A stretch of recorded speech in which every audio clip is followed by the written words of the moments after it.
Hey guys, it's me. Who else could it be?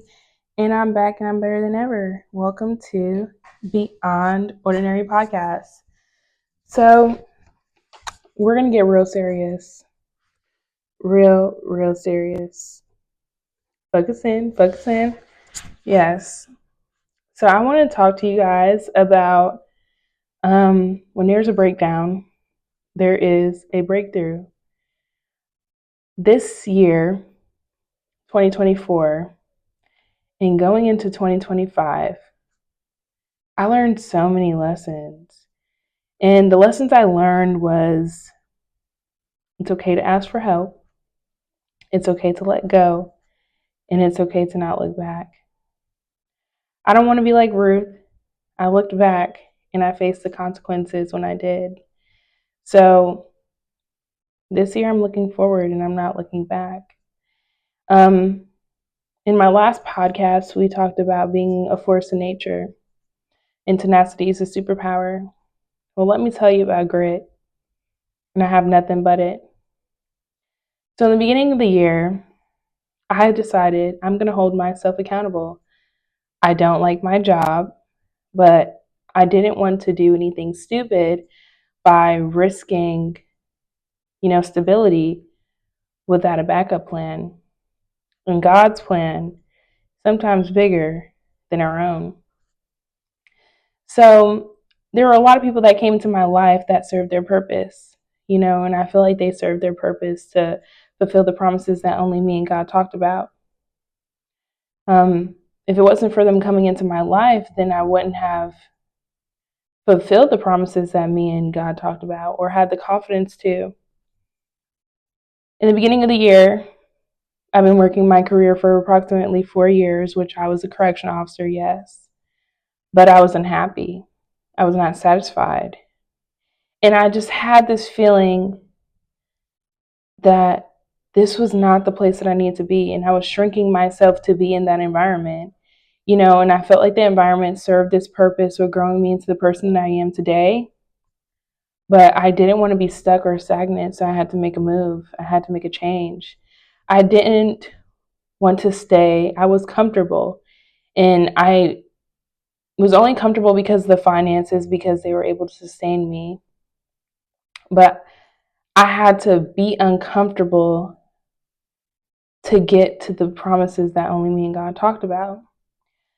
So I was applying myself, like I applied to the police department. I didn't apply once, but 3 times. I failed the exam the first time, and I wasn't satisfied with that. I said, no, I'm not done. Then I applied the second time. Then I received it. And sometimes a delay is for a reason. I had to really think to myself, is this really what I want to do? Will I be fulfilled if I decide to be a cop? Will it make me happy? Like, I'm a correction officer now and it's not making me happy, and I'll be working with the same types of people, but will I be fulfilled? And what I mean by fulfilled is being secure in what you're doing, being able to wake up in the morning and actually be happy doing it. So I applied myself the second time and I received the position. But then there was the polygraph. And I am a product of my environment. Not everybody is perfect. And the reason I'm a product of my environment is because I'm from Massachusetts. But not only Massachusetts, but New York. Not only New York, but Philadelphia. And those environments are totally different from the Texas environment. Systematically speaking, most people who live in the East Coast, smoke weed, they're involved in things that they don't need to be involved in, but it's a part of the environment. Like, no matter how far you try to get away from it, you're always going to come across it. So when it came to the polygraph, they asked that question, have you smoked weed before? And I have, and it gave me anxiety, thinking, oh, like, I'm not going to receive this position because I've smoked weed. That was not the case. I received the position, but that's not the only thing I applied myself to. I also applied myself to working for the Border Patrol. And let me tell you something. You don't qualify for anything that God says you don't qualify for. Because I know I did not qualify for those positions, but God said I did.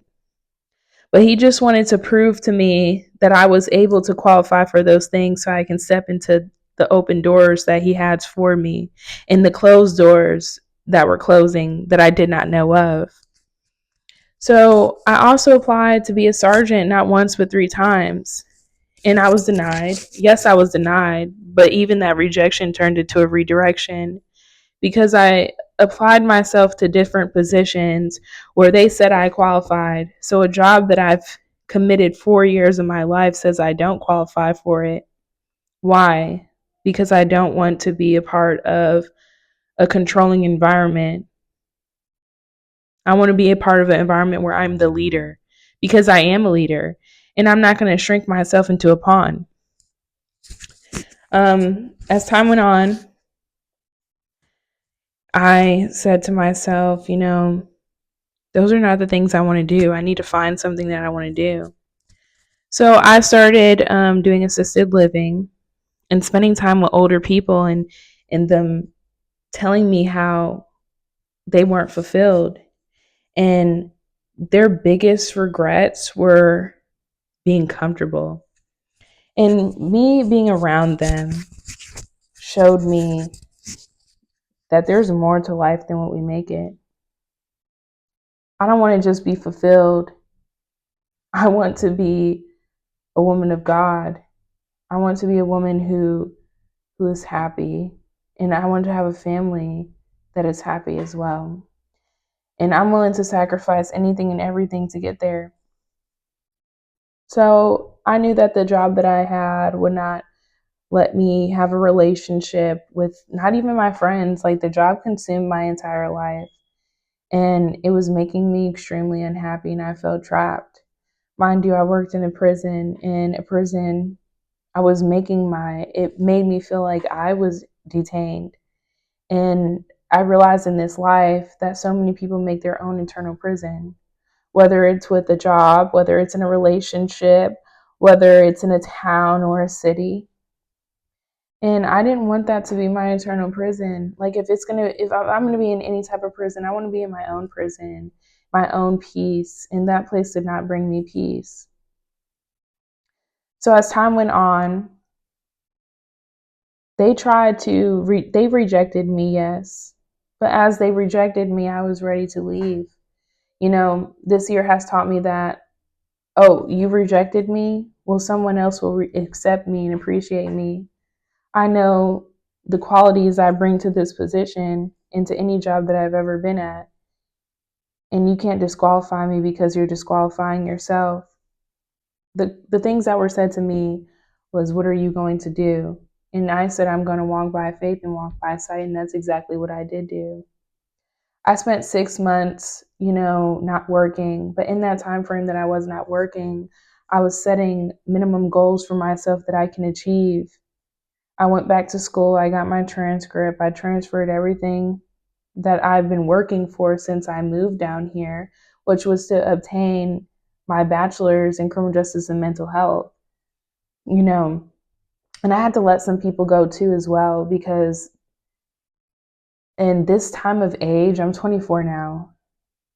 If there is how can you hold me accountable if you can't even hold yourself accountable? How can you sharpen me if you're a dull sword? So I surrounded myself around people who also had ambition and goals as well. And you are who you hang out with. That was a saying that was told to me for a long time. And I never really recognized it until, you are who you hang out with. I've always been the only friend with a job. So when I started surrounding myself around people with jobs, then it wasn't like I was missing out on anything, because really we're not. And then not only that, I deleted my social media. I deleted all my pictures. I deleted everything because I want to hold myself accountable. I was reading books. I read Outwitting the Devil by Napoleon Hill, and how the enemy tries to attack you with finances and dilemmas. So even when things happen in my life, for example, me getting a car and it breaking down, I've been on my own down here since I was 19 in Texas. I decided to move down here.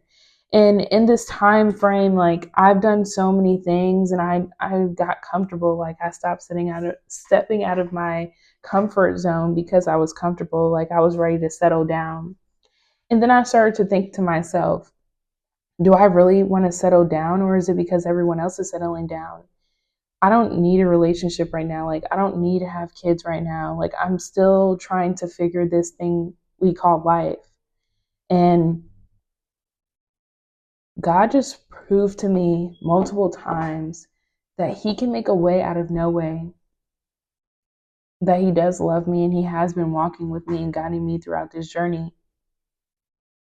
So when I say when there's a breakdown, there's a breakthrough, yes, my car broke down, but I still had a way to my classes. Yes, I lost my job, but I received actually four exceptions to a whole new one. And I was able to rest. I was able to recuperate. I was fasting for 11 days and 11 nights reading the book of Job.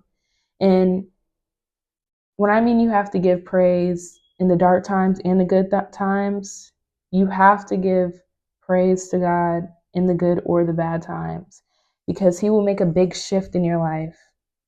Not a small shift, but a big shift. And we don't need to prove anything to anybody but ourselves. We don't need to prove anything to our parents. We don't need to prove anything to our friends. We just have to prove it to us. And it's okay to move in what? Silence. Some things are left best unsaid, and you're able to obtain anything that you put your mind to. But do you believe? Because the opposite of faith is fear. The opposite of faith is worry. The opposite of faith is procrastination. The opposite of positive is negative. I choose to walk with positivity. There are plenty of obstacles that were in place